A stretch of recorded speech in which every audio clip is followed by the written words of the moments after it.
Touche pas à mon poste, les hauts et les bas de l'émission la plus polémique de la télévision française.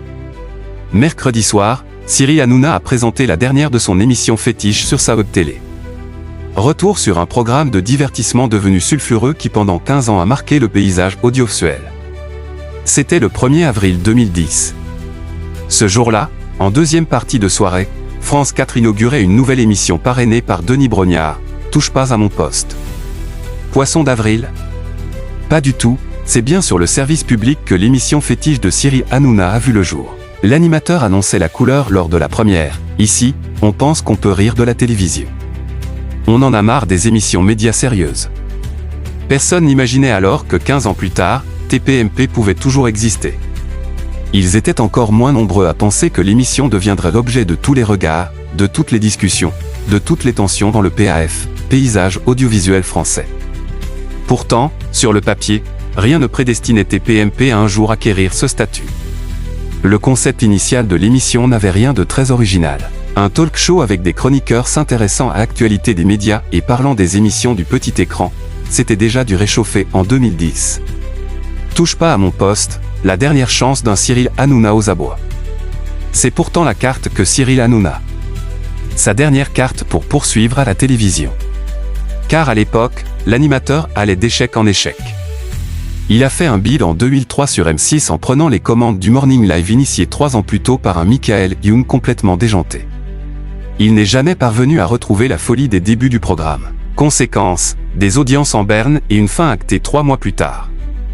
Baba n'a pas fait mieux par la suite lorsqu'il a été recruté sur France Télévisions, et ce malgré tous les espoirs placés en lui par Bruno Gaston, directeur des programmes de M6 qui voyait en lui l'animateur le plus doué de sa génération. Ce ne furent, là aussi, que des échecs d'audience. Touche pas à mon poste, c'était l'idée de la dernière chance et ce fut un succès immédiat. Insouciance, rigolade et famille unie. En 6 mois, le programme a trouvé son public, avec plusieurs centaines de milliers de fidèles chaque jeudi soir devant leur petit écran. Une réussite due au talent Cyril Hanouna.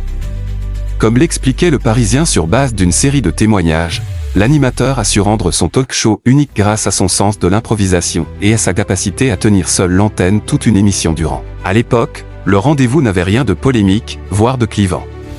L'heure était à la rigolade, aux défis et aux séquences improbables, le tout orchestré par le présentateur entouré de ce qui ressemblait à une petite famille très unie. Ils sont nombreux à être nostalgiques de ces débuts insouciants. Budget rikiki, envie XXL. Beaucoup de rires, pas de règlement de compte et aucune nouille dans le slip à l'horizon, une séquence qui a fait polémique en 2016 et dont a été victime le chroniqueur Mathieu Delormeau, peut-on lire dans la série du Parisien. En un an, TPMP séduit plus d'un demi-million de téléspectateurs chaque semaine.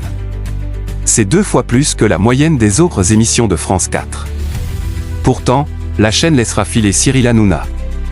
Avait-elle réellement perçu le succès de TPMP et le potentiel de son chef d'orchestre ?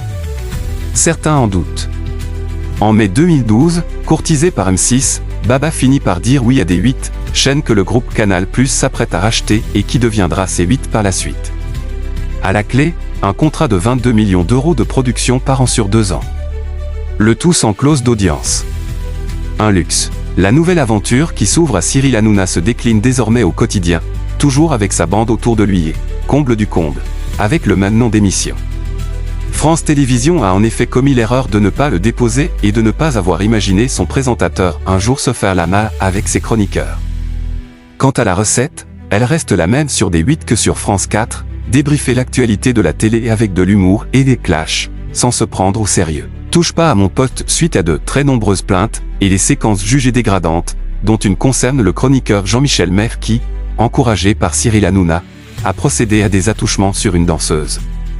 Des annonceurs décident aussi de retirer leur publicité face à la multiplication des dérapages. Les gilets jaunes, le virage sociétal et politique. En 2018, TPMP change aussi de cap avec l'éclosion du mouvement des gilets jaunes, l'émission de Cyril Hanouna prend un tournant plus sociétal. Et politique. Il est le premier à leur donner la parole. L'animateur s'autoproclamé médiateur entre le mouvement citoyen et les représentants politiques invités dans son émission.